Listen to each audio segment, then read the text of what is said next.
Alright, we're back for hopefully the final bit of Old World Blues. Time to talk to our brain. Well, well, look who finally dragged themselves in out of the wasteland. And where have we been? Crawling through bits of radioactive muck again? Are you my brain? Ah, lovely. Figured that out, have we? Would you like a cookie? Why are you such a dick? Well, that's a fine how do you do. Me, a, quote, dick, unquote. As if I'm the one responsible for the way you carry on gadding about the wastes. I'm not the one that makes us clamber around Technus-infested ancient vaults or go charging off to New Vegas on missions of ill-conceived revenge. And have we forgotten who got us shot in the head and buried in a shallow grave? Do you think I enjoyed that little moment?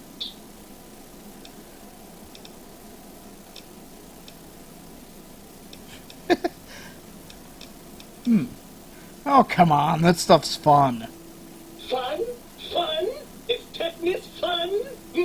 Is rickets? What about sepsis, huh? Enjoy that, do we?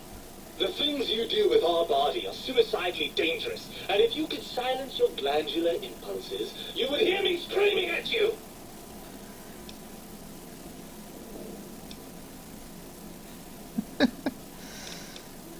Don't you want to be reunited? I thought you'd be happy to get back in my head. I'm not going to lie to you. The prospect is definitely not that appealing. Look at it from my perspective. Here I have peace, quiet, and safety. Well, barring the odd rogue scorpion. In your head, I've got poison, radiation, grisly injuries, and biological functions. Do you know how much more you can get done when you're not constantly looking for places to urinate? It's quite a lot, I can tell you.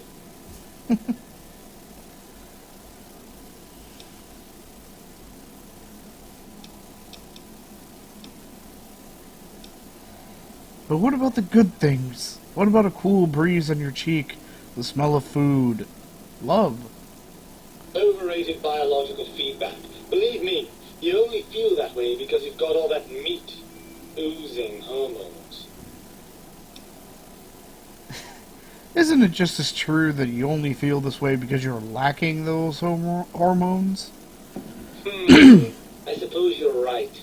That does call certain assumptions into question, doesn't it?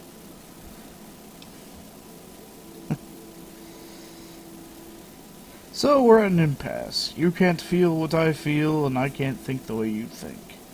Indeed. Quite the conundrum. How do you suppose we resolve it?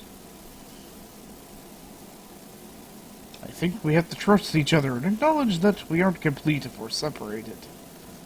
I suppose there might be some advantage to that, yes. There's a chance that the reintegration would create some improved synergy between us.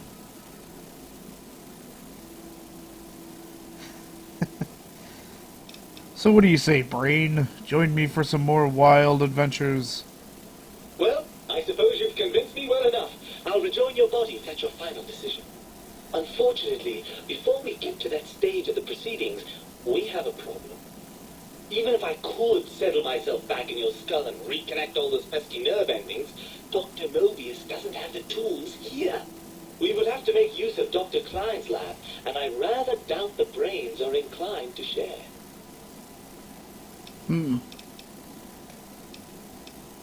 Then let's go make them share. Come on, Brain. It's stomping time.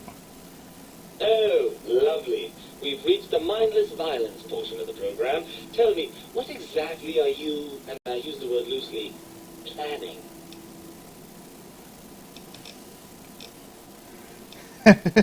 I'm going to give them a demonstration of the physics behind small, fast-moving chunks of lead. I'm going to show them what's really the brightest thing in the room. Ever had a squirrel brain omelet? But on a bigger scale and with bombs? Brains have forgotten the little things. Things like sharp blades and and heavy chunks of steel.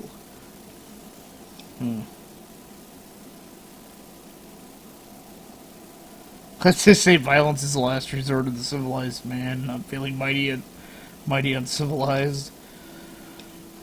Actually, let's show them what the brightest thing in the room is. Oh, and energy weapons, yes.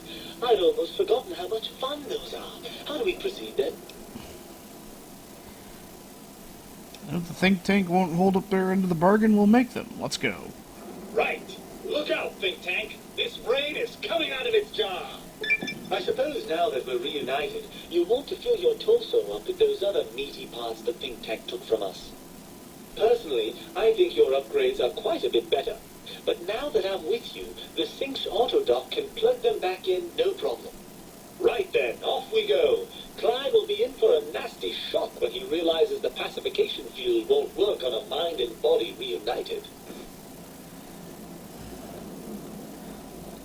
Apparently, we're going to meet him back there. Meanwhile, I'm going to go gather some organic samples I missed for the genetic recombobulator thing. Alright, see you back at the think tank.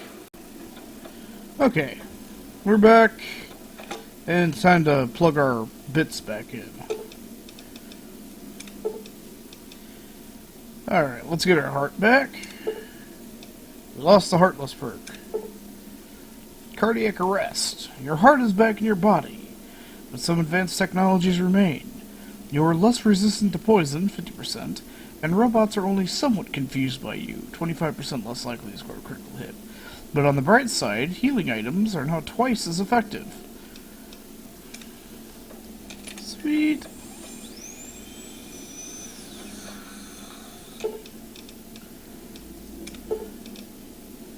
Now, reattach our spine. Reinforce spine. Your spine is back in your body, advanced technology. Your torso can be crippled again, but your strength and damage threshold bonuses have been doubled, +2. We now have 10 strength. So, our strength is now maxed out due to that. We got an extra damage threshold. So let's go deal with these assholes. Dr. Klein awaits. Make sure you're prepared to finish this once and for all. Okay.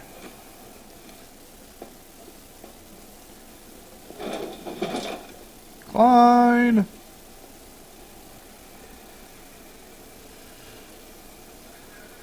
The lobotomite returns. Our lobotomite.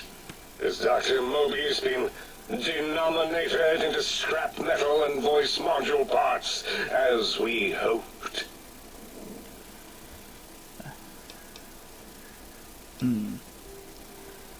You may have noticed the pacification field is down. Nah. I found my brain, now you and I are going to settle things. I recommend watching your tone with me, lobotomite. Now, your brain. Hand it over, or we'll extract it again. You may have noticed the pacification field is down. Guess what happens now? A fight? I've never been in a fight. What do I've... Colleagues! Think tank! Alert! Alert! We are under attack! Blast it with our radio beams already!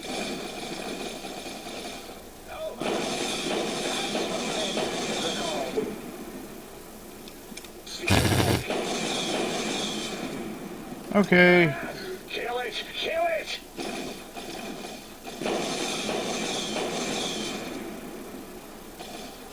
Come on. Boop. Boop. You know what? Let's try that another way. I want to see if I can get everybody alive. The lobotomite. Hey, shut up. There's some things we should discuss. And what could we possibly have to speak about? You have the brain, we have the technology. All you must do is surrender. With it, we can finally leave this place. I cannot tell you how boring this place gets, chopping up the landscape and everything in it.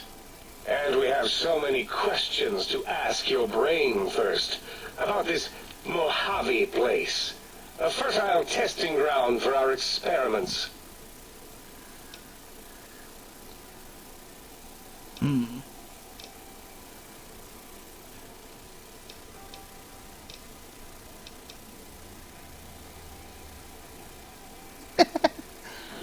You think I am the lobotomite?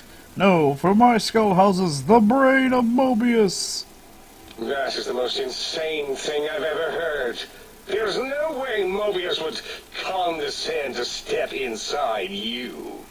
Besides, there's no way such a thing could be accomplished. It's impossible. Ooh, oh, damn, I'm actually missing. Countless brain extraction surgeries exist, but but only one implantation one from Mobius. You speak the truth.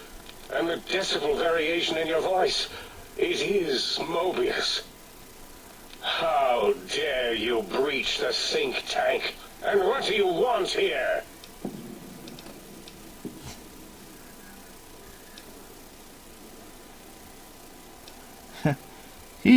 I offer a deal. Stay here, stay put, and I'll let you live. That's no deal at all. There's a whole world beyond the crater, filled with ideas and possibilities. We could have escaped, seen it all for ourselves, tested it, prodded at it, made it squirm.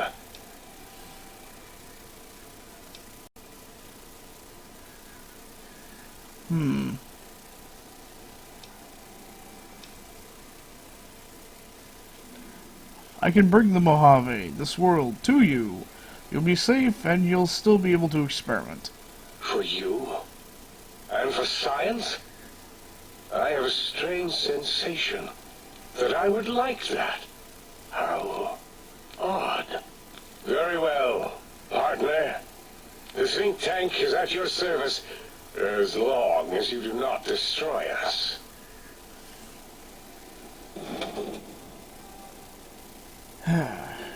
Wait, do I have my brain back?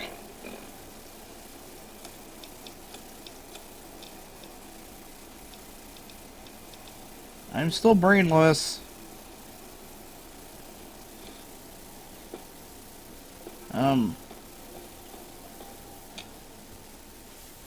As it had been in the years before the Great War, Big Mountain, the Big Empty, became home to one of the brightest minds of the 23rd century.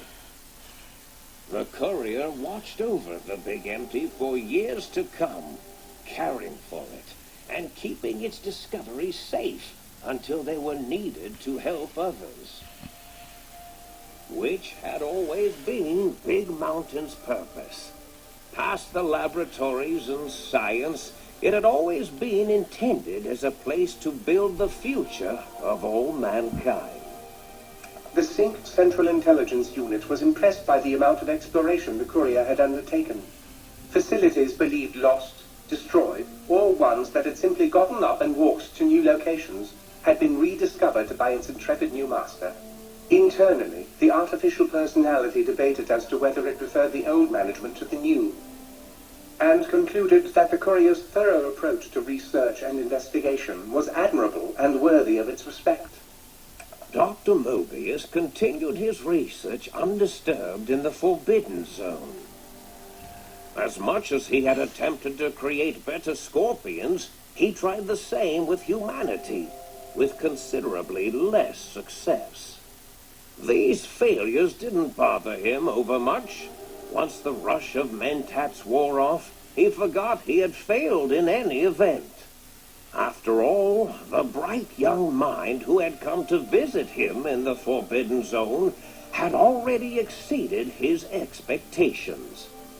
The Sync atop the dome bustled with the voices of a small town, constantly chirping, arguing, and snarling at each other. Still, this all happened productively in the interests of its new owner. The Sync Central Intelligence Unit discovered, despite its inversion code, it was comforted by the sense of community the other personalities gave it.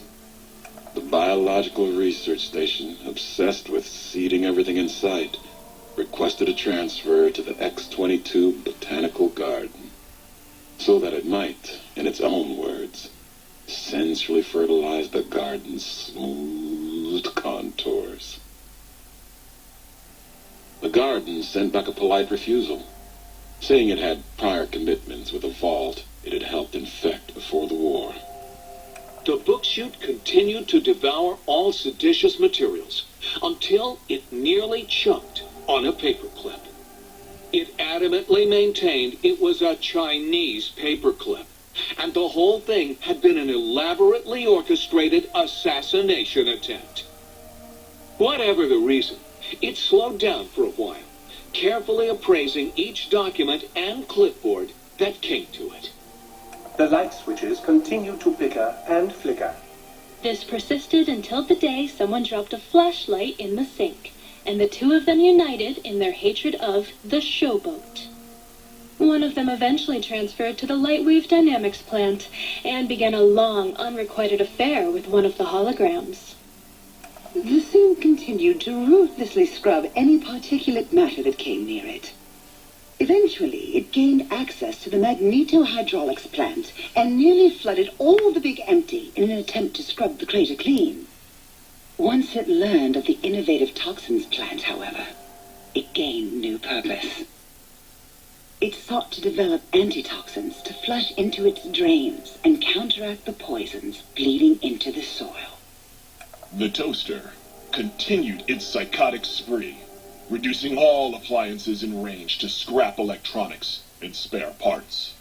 After one of its more psychotic episodes, however, the other Sync personalities decided enough was enough and dumped the toaster in a bathtub. Sparking and hissing, the toaster swore its enemies would rue the day when they had bread and no way to toast it. Muggy did his best to collect coffee cups, although in his quest, he accidentally trapped himself in Higgs Village. It might have been the end for poor Muggy. Except he found it peaceful there, tidying up the kitchens of the think tank professors back when they had been flesh and bone. Well, except for Dr. O, who was an asshole for having created Muggy in the first place. Muggy left O's house deliberately dirty, punishing the dishes and cups that lived there in blind revenge for serving Dr. O. Blind old Jefferson, with sounds the courier brought him, created a symphonic counter-frequency that saved Big Mountain from sonic invasion in 2910. If you didn't hear about it, good. It was rumored by the other personalities that he had a brief fling with the light switches. Although he forgot their names once too often and was soon left in the dark as punishment.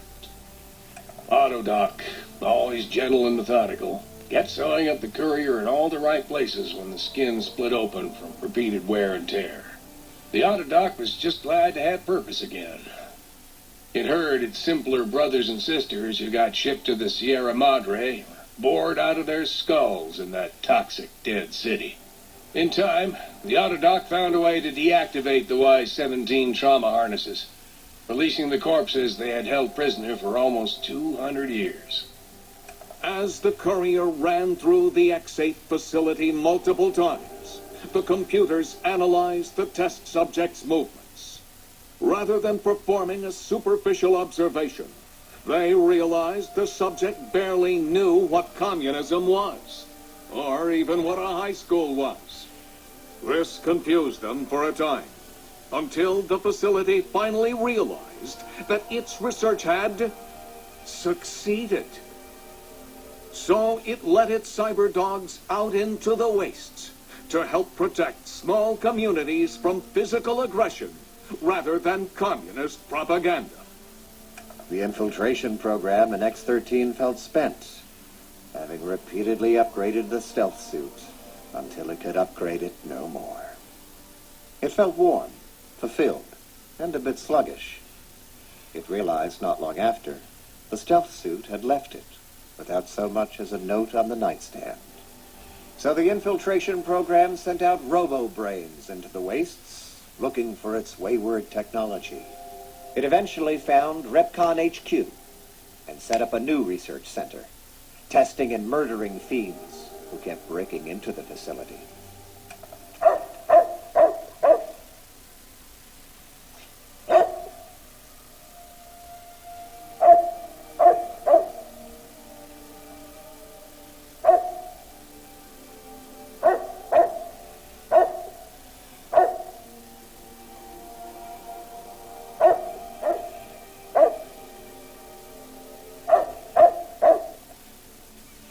The courier, organs intact, continued onwards, a little less heavy of step, but with all the organs in the right places, as they should be. After all, brains can develop a life of their own when left to their own thoughts, and the courier's brain was more clever than most. Dr. Klein and the think tank remained alive, unaware of the world outside. They looped through their daily routine, none the wiser about the world beyond, although perhaps wiser was the wrong word. The world outside belonged to the courier, and if anyone would shape it, well, the courier had already called dibs. There is an expression in the wasteland, old world blues. It refers to those so obsessed with the past they can't see the present, much less the future, for what it is. They stare into the what was, eyes like pilot lights, guttering and spent, as the realities of their world continue on around them. Science is a long, steady progression into the future. What may seem a sudden event often isn't felt for years, even centuries to come. In the times following the Second Battle of Hoover Dam, however, old world blues took on a new meaning. Where once it was viewed as a form of sadness, nostalgia, it became an expression describing the potential for the future. It can be easy to see science as evil, technology unchecked as the source of all ills, all misfortunes. With the courier at the helm, science became a beacon for the future. There was old world blues, and new world hope. And hope ruled the day at Big Mountain. We could say more, but the stories in the Big Empty speak for themselves. Now armed with the transportal ponder, the courier could return to the dome at any time and crack open the secrets of the Big Empty one by one. The sink sat vigilant, waiting for its master to return, shoes covered in Mojave dust. Only one road yet remained, and it was one the courier had to walk alone.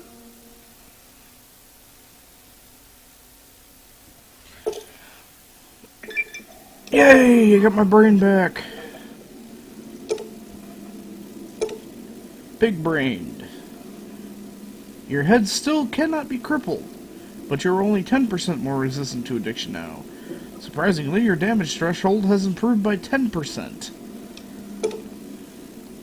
And now we have the transportal ponder thing. Can't hurt enemies, and only works outside.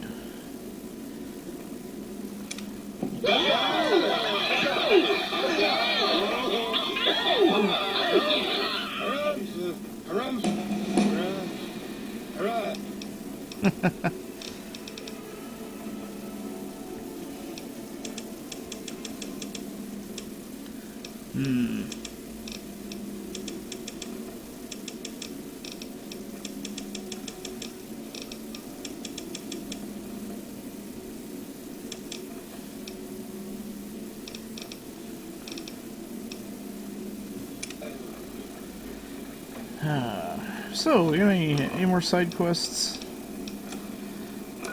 Real quick. Nope. We are completely done.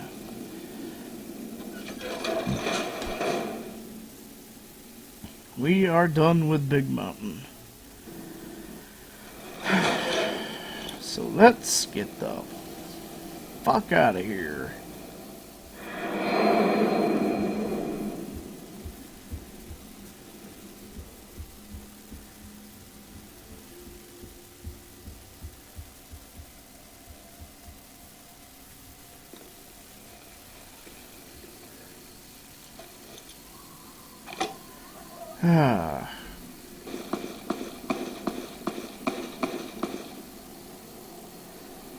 I'm not even back for 10 seconds and there's already gunfire. Boy. Anyway, when we come back, more Fallout New Vegas. See you next time. Who the fuck is firing? Yeah, whatever. Okay, I gotta find out who's shooting and I gotta kill them. I found them! Okay, that didn't work so well. Come here, you fuckers!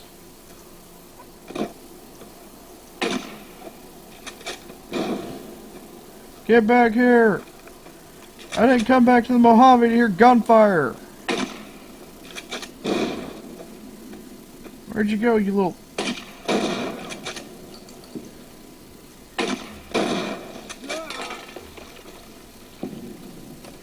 That's what I thought. Anyway, I'll see you next time, folks. Later.